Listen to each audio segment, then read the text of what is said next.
आपने इसको निवेदन, बताइए। अब मैं उस पर भी आ रहा हूं। जहां तक रोजगार की बात है, हाँ, तो इस सोशल समय मीडिया पे गाली देने वालों को रोजगार बीजेपी ने बढ़ाया। गौ रक्षा के लिए लिंचिंग का रोजगार बीजेपी ने बढ़ाया। गलत बात। धर्म धर्म टकराव का रोजगार अब एक बीजेपी मिनट ने में बढ़ाया। ये इस तरह का सुनिए, रोजगार भाजपा ने बढ़ाया। ये सुनिए, मैं जवाब देते हैं अभी, खाली रुकिए। मन की बात, 10 लाख। काम की अच्छा, कोई मिश्रा जी, बात नहीं। अब खाली सुनिए। मन की बात, अब आप कह रहे थे काम की डिस्टर्ब कोई मत बात करिए, नहीं। आप नहीं क्योंकि बोल रहे आपने बीच में। किया तो मैंने आपको डिस्टर्ब अच्छा, किया। चलिए डिस्टर्ब आप जवाब मिश्रा जी, देता जवाब हूं। अभी डिस्टर्बिंग का जवाब दीजिएगा। ये कहते 10 लाख नौकरी देंगे, हैं? बिल्कुल तब नीतीश देंगे। जी कहते दिया ही नहीं जा सकता, मैं मुख्यमंत्री हो कह रहा हूं। अब कहते 20 लाख दिया जा सकता है। बिल्कुल अब देंगे। सुनिए, आप एक हकीकत, साल अब भाई देखिए, आपने इंतजार अपने टर्न में कर बोलिए, लीजिए। बीच में रुकिए, डिस्टर्ब मत रुकिए, करिए। मिश्रा जी। आपने अपने बीच में जानते क्या था, थोड़ा जबान फिसल गई थी तेजस्वी जी की। वो 10 लाख नौकरी नहीं, 10 लाख में नौकरी देंगे वो, मोदी जी की जबान फिसली थी। और नौकरी मोदी जी देंगे। की इसके जबान अलावा फिसली कि वो 15 लाख उसमें हर जेब में तनख्वाह आएगा। मिलेगा कि उसका नहीं? जवाब और सुनिए, दीजिए। अरे 10 भाई, साल अपने पहले टर्न में एक बोलिए। झूठ बोला इस देश अपने में। टर्न में 15 बोलिए लाख भाई। हर जेब में इस देश अरे के आएगा। भाई। मोदी जी की जबान फिसली थी या वादा था? बताइए देखिए, आज डिस्टर्ब युवाओं कर को। अरे अभी बताते हैं, चिंता बताइए मत ना। करिए, अभी बताते ये हैं। जबान फिसली थी देखिए, मोदी जी की या 15 लाख का 15 वादा साल जुमला था में आपका? बताइए सुधांशु जी। अरे झूठ भाई, ये बोलकर नहीं राजद जा के सकते। प्रवक्ता है कि इन जदयू के बच्चों को प्रवक्ता बताइए। है? इन ये बच्चों को राजद के बताइए। प्रवक्ता है जदयू के। राजद की सरकार रही 15 साल और 1 लाख रोजगार नहीं दिए। अब कहते 20 लाख दे देंगे 2 साल में, जिसे कहावत में कहते हैं ना, बाप न मारी मेड की बिटवा तीरंदाज। पहला तो सुधांशु त्रिवेदी से, सर इन्फ्लेशन आपको भी पता है बहुत बढ़ रहा है, ऊपर से ये तो जीडीपी कितना है? सर इन्फ्लेशन रेट 7% से ऊपर है। 7.1 ये याद है इनको। 7% क्लोज है। GDP याद नहीं था। जीडीपी अरे बताया नहीं 3.353 हमने आपको। ट्रिलियन डॉलर्स की जीडीपी अभी करंट GDP सेशन पे में। डिबेट एंड करा सेकंड लीजिए सर, एक दिन। इन्फ्लेशन होने के बाद जीडीपी भी आप मतलब जीएसटी आप बढ़ाए जा रहे हो। आटे पे 5%। सर इंसान खाना भी खाना जानता है, ऐसा तो खाना, दूध, खाने की चीजों पर मतलब नायाब काम कर रहे हैं। हाँ, बिल्कुल हम बता रहे हैं साहब। पहली बात, इस समय रेट ऑफ इन्फ्लेशन है 7.1%। आपको पता है दुनिया में 63 देशों में रेट ऑफ अब ये इन्फ्लेशन डबल दुनिया डिजिट पहुंच जाएंगे। डबल घरेलू डिजिट में। समस्या के लिए ये दुनिया चले जाते हैं। बाद में कहेंगे नहीं, दुनिया में सबसे आगे देश हमारा अरे निकल रहा मिश्रा है। जी, ये बहाना दुनिया मिश्रा का जी, मत बनाइए। आपका नाम आपकी सुधांशु हो आर्थिक गया है स्थिति क्या? जरूरी है। मिश्रा जी, यहाँ पे शाउटिंग मैच मत कीजिए। इधर देखिए सर, इधर प्लीज अपनी अपनी ए, बारी। सुनिए, मुझे ये चीखना चिल्लाना ये सुनिए, बिहार में नंबर 3 की पार्टी वाले देश चलाने के लिए दावा करने लगते हैं, यहाँ कहते हैं हकीकत न बचाओ। सुधांशु आप जी, सुनिए। सुधांशु जी, राजनीति अमेरिका में जो इनकम है वो भी तो बताइए। हाँ हाँ, अमेरिका वहाँ में क्या इन्फ्लेशन इनकम इतना है, वहाँ अमेरिका इन्फ्लेशन में रेट इतना ऑफ है, इन्फ्लेशन इनकम का भी तो मतलब आप बताइए। समझते हैं? जितनी बड़ी गाड़ी होती है, अगर उसमें उतनी ज्यादा स्पीड हो तो उतना बड़ा खतरा रहता है गिरने का, क्योंकि उनकी हमसे 10 गुनी बड़ी इकोनॉमी है। इसीलिए मैं कहना चाहता हूं, अमेरिका ने अपने इतिहास में स्ट्रेटेजिक ऑयल रिजर्व खोले। 23 नवंबर 2021 का व्हाइट हाउस का प्रेस रिलीज देखिए, in order to curtail price. मैं चुनौती से पूछता हूं, 200 साल के इतिहास में बताइए कभी खोला हो? अरे आज की डेट में, आज पढ़िए, आज का अगर आप सुनिए, एक मिनट मैं कहता हूं भाई, अपने टर्न में क्या तरीका भाई बार बार डिस्टर्ब करने का? नहीं, आपने मैंने देश तो को कुछ नहीं बोल डिस्टर्ब रहा कर दिया है। अरे सुनिए, आपकी नीतियों ने देश को भाई डिस्टर्ब कर आज दिया तक है। चैनल है ना, इसमें एक प्रोग्राम आता दुनिया आज तक। सुबह ना देखो 7:45 और 10:45 पे देखना जाके। उम्र दिखाए हैं कि फ्रांस में कितनी है इस समय मारामारी, कितनी महंगाई, बेरोजगारी बेल्जियम में है, कितनी स्पेन में है। वो कह रहे पूरी दुनिया में है। तुम्हें शर्म है? और सुनिए, आईएमएफ ने यह कहा है कि सिर्फ महंगाई नहीं, रिसेशन में जाने का खतरा है। उसने कहा यूरोपियन यूनियन का रिसेशन में जाने का खतरा है 50%, अमेरिका का 20%, कोरिया और जापान का 25%, भारत का 0%। तुम चुल्लू भर पानी में जाके डूब के मर जाओ। अरे दुनिया में सुनामी आई हुई है, ये कह रहे हैं अगल बगल के जहाज पलटे जा रहे हैं, ये कह रहे हैं आपका जहाज खोले क्यों खड़ा? आने वाली है। अबे जी, फ्रांस, स्पेन, बेल्जियम मत जाइए साथियों, वापस यहाँ आइए।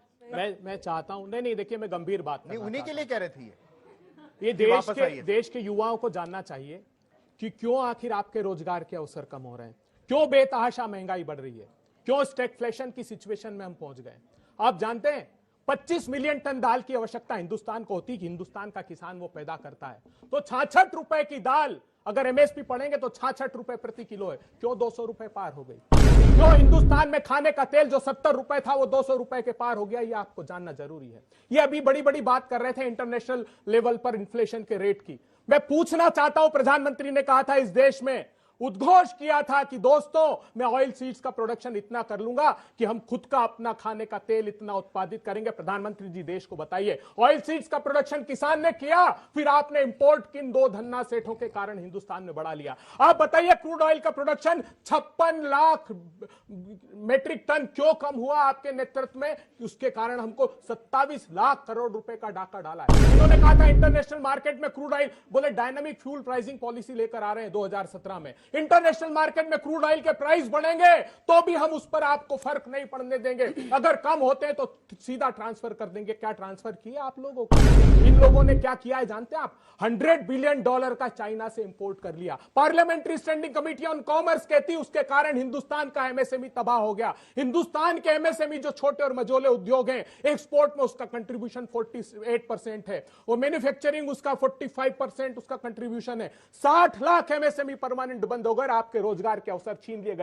आप ताली बजाइए, आप ताली बजाते हैं 80-20 पर, गजवाए हिंद पर, ये बंद करिए। हिंदुस्तान को धार्मिक उन्माद में इसीलिए डाला जा रहा है क्योंकि आपके रोजगार के अवसरों के आप सवाल नहीं पूछे, महंगाई के सवाल नहीं पूछे। बताइए किसानों की आज 40 रुपए कैसे? आपने भी कहा कि 63% जो वोटर्स हैं उनको एकजुट करने के लिए एक नीति बनानी होगी।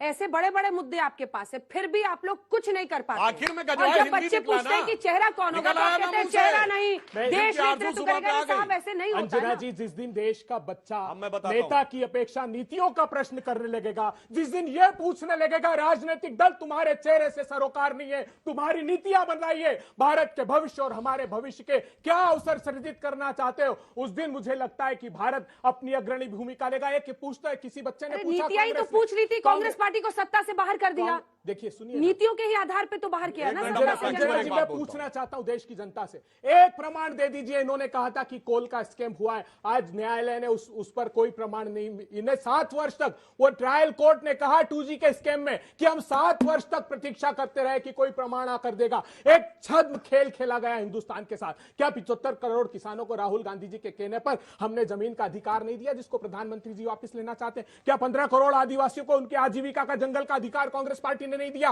क्या 86 करोड़ लोगों को भोजन का अधिकार कांग्रेस पार्टी ने नहीं दिया? क्या करोड़ों बच्चों को शिक्षा का अधिकार कांग्रेस पार्टी ने नहीं दिया? सूचना का अधिकार पारदर्शिता के लिए कांग्रेस पार्टी ने दिया। लेकिन आज मुझे दुख इस बात का होता है कि भारतीय जनता पार्टी जब भी उनकी नीतियों पर प्रश्न करती है तो देश के युवाओं को 80-20 में उलझा देते हैं, सांप्रदायिक उन्माद का वातावरण बना देते हैं। विभिन्न भाषा, भूषा, भेष, धर्म, संस्कृति, संस्कारों का देश है। जिस दिन आप नीतियों पर प्रश्न करना प्रारंभ करेंगे, जिस दिन आप अपने दिमाग से यह धार्मिक उन्माद को निकाल कर फेंक देंगे, उस दिन जनता में एक क्षण भी वो सत्ता रुक नहीं पाएगी। प्रॉब्लम जनता में है, जो सिर्फ उसी आधार प्रॉब्लम पर जनता में है। जनता नहीं है, ये जो परसेप्शन मैनेजमेंट पर है। मैं मानता हूं कि मूर्धन्य पत्रकार अंजना ओम कश्यप पूरा अवसर बोलने का देती और ऐसे समसामयिक मुद्दों पर बहस कराती। अगर सारे चैनल ने ये प्रारंभ कर दिया तो ये परसेप्शन बदलेगा और मुझे विश्वास है कि ये सारे युवा। अंजना जी, इनके लंबे संभाषण के बाद मैं सिर्फ एक फैक्ट रखना चाहता हूं, छोटा सा। ये बताइए, जब हमारी सरकार आई उससे पहले भारत दुनिया में सेकंड नंबर का सबसे बड़ा मोबाइल हैंडसेट का कंज्यूमर था। अच्छा, ठीक, मगर हमारे यहां फैक्ट्री कितनी थी मोबाइल बनाने की? 2।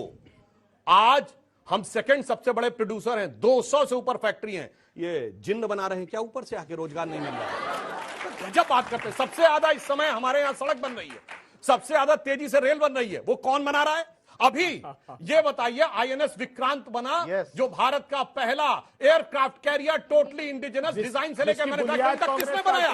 केवल आके यहां फर्जी बात करना। और कुल मिला के एक बात देखिए, आप बोल रहे थे, मैंने आपको पूरा भाषण देने दिया, अब अपने टर्न पे। अब मैं एक लाइन ये बोलता हूं, सुनिए, बस एक लाइन, ज्यादा नहीं।